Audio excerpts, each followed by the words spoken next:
इस वीडियो में आप एक्सेप्शन के बारे में पढ़िएगा और यह एक्सेप्शन का सबसे पहला वीडियो है। एक्सेप्शन का मतलब होता है प्रोग्राम रन करते समय ऐसा सिचुएशन जहां प्रोग्राम एरर शो करता है। इन एरर सिचुएशंस को प्रोग्राम ऑटोमेटिकली रन टाइम में रिकॉग्नाइज कर लेता है तथा system defined error flag show करता है। हम लोग इस एरर फ्लैग जो कि सिस्टम डिफाइंड है उसको कस्टमाइज करके दूसरा फ्रेंडली एरर मैसेज भी शो कर सकते हैं। तो ओरेकल में एक्सेप्शन दो तरह से हैंडल किया जा सकता है। अभी आप अपने स्क्रीन पे देख सकते हैं।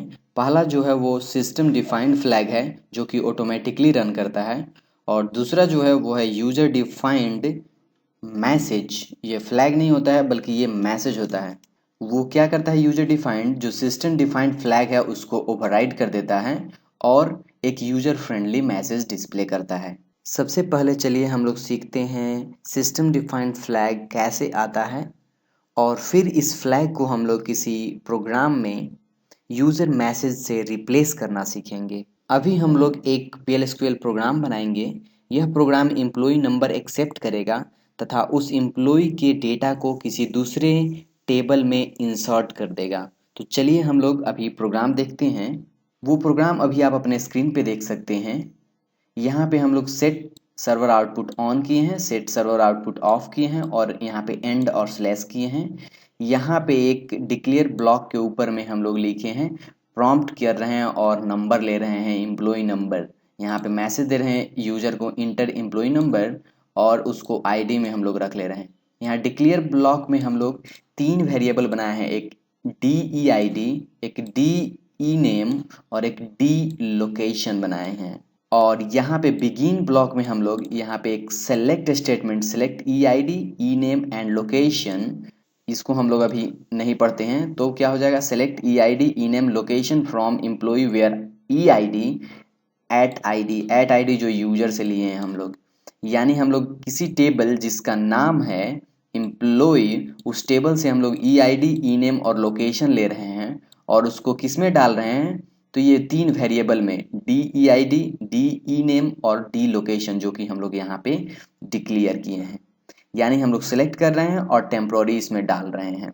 और यहाँ पे देख रहे हैं हम लोग ये SQL रॉ काउंट, इसका यूज करके हम लोग देख सकते हैं कि जो सेलेक्ट स्टेटमेंट में जो अभी जो एग्जीक्यूट हुआ है उसमें कितना आउटपुट आया है, नंबर ऑफ आउटपुट, ये रॉ काउंट करेगा कितना आउटपुट में रॉ है। यदि ये सेलेक्ट स्टेटमेंट 0 से ज़्यादा यदि रॉ प्रोड्यूस किया है तब हम लोग क्या करेंगे, इन सभी को एग्जीक्यूट करेंगे। यहाँ इफ है और यहाँ पे एंड इफ है। तो रॉ यदि 0 से ज़्यादा है तो हम लोग क्या कर रहे हैं, इंसर्ट इनटू न्यू एम्प्लॉय। ध्यान रहे हम लोग एम्प्लॉय को सेलेक्ट कर रहे हैं और इंसर्ट कहाँ कर रहे हैं, न्यू एम्प्लॉय में। और क्या वैल्यूज, तो इनटू में जो वेरिएबल में हम लोग जो रखे हैं यानी DID, DE नेम और D लोकेशन। यानी हम लोग एम्प्लॉय से उसको सेलेक्ट कर रहे हैं, सेलेक्ट इनटू से, और फिर इंसर्ट इनटू न्यू एम्प्लॉय और वैल्यूज यहाँ दे रहे हैं। यहाँ पे हम लोग क्या कर रहे हैं, आउटपुट पुट लाइन कर रहे हैं, यहाँ पे मैसेज दे रहे हैं record inserted into new employ table. और फिर अगले लाइन में हम लोग दिखा रहे हैं कि क्या एम्प्लॉय आईडी था जो इंसर्ट हुआ, क्या एम्प्लॉय नेम था जो इंसर्ट हुआ, और उस एम्प्लॉय का एड्रेस क्या था है जो अभी इंसर्ट हुआ यहाँ पे न्यू एम्प्लॉय में। तो उम्मीद करते हैं आप अभी ये कोडिंग समझ गए होंगे। चलिए हम लोग कमांड लाइन पे आते हैं और आपको दिखाना चाहेंगे हम यहाँ पे सेलेक्ट स्ट्रिक्स फ्रॉम एम्प्लॉय किए जो कि मेरा सोर्स टेबल है। यहाँ पे आप देख सकते हैं एम्प्लॉय हम लोग सोर्स में यूज़ कर रहे हैं और इन सभी वेरिएबल को फिल कर रहे हैं जो कि न्यू एम्प्लॉय में रखा रहा है। तो यहाँ पे एम्प्लॉय में मेरा 1 से 10 तक रिकॉर्ड है जिसमें EID, e name, DID, DPT name और लोकेशन है। यहाँ पे EID आप देख सकते हैं, यहाँ पे सिलेक्ट EID, ई नेम और लोकेशन, ये आप यहाँ देख सकते हैं EID, ई नेम और लोकेशन सबसे लास्ट है यहाँ पे। और यदि हम यहाँ पे सेलेक्ट स्ट्रिक्स फ्रॉम न्यू एम्प्लॉय कर रहे हैं तो इसमें एक भी डेटा नहीं है। यदि हम डिस्क्रिप्शन इस न्यू एम्प्लॉय का देख रहे हैं तो आप देख सकते हैं इसमें 3 फील्ड है, EID, ई नेम और लोकेशन। यानी ये जैसा कॉलम नेम है वैसा ही कॉलम नेम इसमें है, लेकिन इसमें यहाँ पे हम लोग 5 कॉलम यहाँ बनाए हैं और यहाँ पे केवल 3 ही है। इसीलिए हम लोग यहाँ सेलेक्ट स्टेटमेंट में केवल 3 सेलेक्ट कर रहे हैं और इस 3 वेरिएबल में रख रहे हैं, और इंसर्ट करते समय यहाँ पे हम लोग 3 ही वैल्यू इंसर्ट कर रहे हैं। और मेरा यहाँ कॉलम नेम भी यहाँ पे मैचिंग है। तो अभी चलिए हम लोग इस प्रोग्राम को एग्जीक्यूट करते हैं। जैसा कि अभी न्यू एम्प्लॉय में एक भी रिकॉर्ड नहीं है, यदि हम लोग इस एसक्यूएल फाइल को एग्जीक्यूट करेंगे स्टार्ट जी ड्राइव के अंदर में ओरेकल और इसके अंदर में कॉपी रिकॉर्ड डॉट एसक्यूएल को यदि हम लोग रन करेंगे तो यहाँ पूछ रहा है इंटर एम्प्लॉय नंबर। यहाँ पे चलिए हम लोग कोई ऐसा एम्प्लॉय नंबर देते हैं, यानी ईआईडी ऐसा कुछ देते हैं जो कि अवेलेबल नहीं है। जैसे हम यहाँ पे 13 देते हैं जो कि अवेलेबल नहीं है, और आप यहाँ पे देख सकते हैं 13 जो ही हम दिए तो ओल्ड में क्या था, यहाँ पे select EID ename location into DID D ename और D location from employee where EID at ID, और यहीं at ID इस न्यू वाले कमांड में 13 बन गया है। और यहाँ पे एरर आ रहा है एम्प्लॉई, यहाँ डिक्लेयर में आप देख सकते हैं एरर एट लाइन 1, और एरर का फ्लैग क्या है तो नो डेटा फाउंड। यही नो डेटा फाउंड जो है वो एरर फ्लैग है, जो सिस्टम ऑटोमेटिक देखा कि इसमें कोई ना कोई प्रॉब्लम है और उस प्रॉब्लम को रिकॉग्नाइज किया और बता रहा है नो डेटा फाउंड। और ये नो डेटा फाउंड जो फ्लैग है इसी को हम लोग बोलते हैं सिस्टम डिफाइंड फ्लैग। अभी चलिए हम लोग इस फ्लैग को ओवरराइड करते हैं और यूजर डिफाइंड मैसेज यहाँ पे हम लोग डिस्प्ले कराएंगे। लेकिन इससे पहले चलिए हम लोग देखते हैं सिस्टम डिफाइंड फ्लैग्स कितना तरह का हो सकता है, उसका लिस्ट एक बार हम लोग देख लेते हैं। अभी आप अपने स्क्रीन पे सिस्टम डिफाइंड फ्लैग्स देख सकते हैं। जो अभी हम लोग एरर देखे वो एरर था यहाँ पे नो डेटा फाउंड, यानी select statement fail to retrieve any row, यानी सिलेक्ट स्टेटमेंट में कोई रॉ नहीं मिला इसे जिसको वो इंसर्ट कर पाए। आप देख सकते हैं सबसे पहला यहाँ पे हम जो फ्लैग जो बनाए हैं वो है कर्सर ऑलरेडी ओपन, और इसका डिस्क्रिप्शन है user try to open a cursor that is already open, यानी हम लोग कर्सर आने वाले समय में पढ़ेंगे जिसमें हम लोग ये एरर देख पाएंगे। यहाँ पे है डुप्लीकेट वैल्यू ऑन इंडेक्स, इसका मतलब होता है insert a duplicate value into unique column. ऐसा कॉलम जिसमें हम लोग डुप्लीकेट नहीं कर सकते हैं उसमें हम लोग डुप्लीकेट वैल्यू इंटर करने का कोशिश कर रहे हैं, और उस सिचुएशन में ये फ्लैग आएगा डुप्लीकेट वैल्यू ऑन इंडेक्स।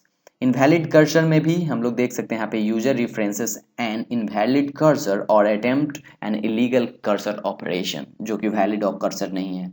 इसी तरह यहाँ पे बहुत सारा जो कि मोस्ट कॉमनली जो फ्लैग्स होता है जो ओरेकल में यूज सिस्टम डिफाइंड एरर में आता है वो आप अभी अपने स्क्रीन पे देख सकते हैं। यहाँ सबसे लास्ट में एक अदर्स है, यहाँ पे catches any error situation not coded by programmer in the exception situation. जैसे हम लोग अभी अपने कोडिंग में ऐसा एरर, जैसे अभी हम लोग यूजर डिफाइंड नहीं एरर देखे हैं इसलिए अभी इस चीज़ को नहीं समझ पाएंगे, लेकिन ऐसा हो सकता है कोई प्रोग्राम एक से ज़्यादा सिस्टम डिफाइंड एरर यानी एक से ज़्यादा एरर थ्रो कर रहा है और हम लोग हैंडल कर रहे हैं केवल एक ही एक्सेप्शन ब्लॉक के अंदर में। ध्यान रहे यदि हम लोग जब PL/SQL पढ़ रहे थे वहाँ पे हम लोग 3 ब्लॉक देखे थे, डिक्लेयर, फिर बिगिन और एक्सेप्शन। अभी हम लोग एक्सेप्शन ब्लॉक लिखेंगे, उससे क्या होगा हम लोग इस जो एरर यहाँ पे जो ऑटोमेटिक जो आ रहा है जो सिस्टम डिफाइंड फ्लैग है इसको हम लोग एक्सेप्शन ब्लॉक में इसको यूजर डिफाइंड मैसेज में कन्वर्ट कर देंगे।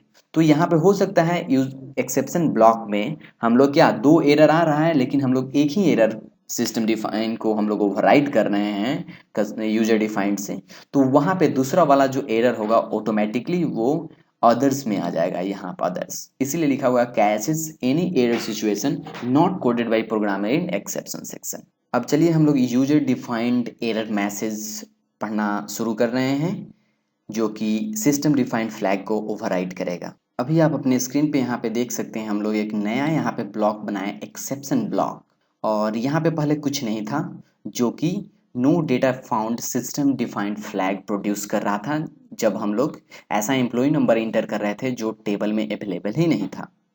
तो हम लोग उस नो डेटा फाउंड जो सिस्टम डिफाइंड फ्लैग था उसको हम लोग अभी ओवरराइड कर रहे हैं और अपना फ्रेंडली मैसेज यहाँ पे डिस्प्ले करा रहे हैं। यहाँ पे इसके लिए हम लोग एक्सेप्शन ब्लॉक बनाए और यहाँ पे एक कंडीशन दिए व्हेन यदि फ्लैग नो डेटा फाउंड है देन ये मैसेज आउटपुट करना है। यहाँ पे हम लोग क्या कर रहे हैं आउटपुट में एम्प्लॉय नंबर आईडी जो कि यूजर दिया है यानी 13 जो कि फाउंड नहीं हो रहा था, तो employ number 13 is invalid message आएगा। चलिए हम लोग इसको कमांड लाइन से रन कराते हैं। इसके लिए हम लोग स्टार्ट और उस फाइल का लोकेशन दिए, फाइल का नाम .sql इंटर करना है और यहाँ पे हम लोग इनवैलिड नंबर दे रहे हैं और इंटर कर रहे हैं। और आप यहाँ पे देख सकते हैं एम्प्लॉई नंबर 13 इज इनवैलिड, जो कि हम लोग यहाँ लिखे थे एम्प्लॉई नंबर, यहाँ पे 13 इज इनवैलिड मैसेज अभी आप देख पा रहे हैं यहाँ पे। यदि हम लोग सही कोई देंगे, जैसे 2 देते हैं और इंटर करते हैं, आप यहाँ पे देख सकते हैं record inserted into employee table, जो कि ये मैसेज है यहाँ पे। और फिर ये सब आउटपुट आ रहा है कि कौन सा रिकॉर्ड अभी इंसर्ट हुआ, employee ID 2, employee name Ram and employee address Gurgaon. अब चलिए हम लोग देखते हैं कि रियल में जो न्यू एम्प्लॉई टेबल है उसमें कुछ इंसर्ट हुआ कि नहीं। इसके लिए हम लोग लिखेंगे सेलेक्ट स्ट्रिक्स फ्रॉम न्यू एम्प्लॉई और हम लोग इंटर करके देख सकते हैं यहाँ पे 2, ई नेम राम और लोकेशन गुड़गांव। अभी चलिए एक बार और एक नया इंसर्ट करते हैं, हम लोग स्टार्ट करते हैं और हम लोग यहाँ पे 4 देते हैं एम्प्लॉय नंबर और आप देख सकते हैं ये भी यहाँ पे सक्सेसफुली कंप्लीट हुआ, कोई एरर इसमें नहीं आया। और अभी हम लोग यदि सिलेक्ट करके देखेंगे तो आप देख सकते हैं 2 रिकॉर्ड यहाँ पे दिख रहा है। अभी हम लोग 4 का किए थे तो 4 यहाँ पे आ गया। एक बार और यहाँ पे करते हैं, जैसे रन करते हैं और यहाँ पे हम लोग 6 करते हैं और आप देख सकते हैं ये भी सक्सेसफुली कंप्लीट हो गया।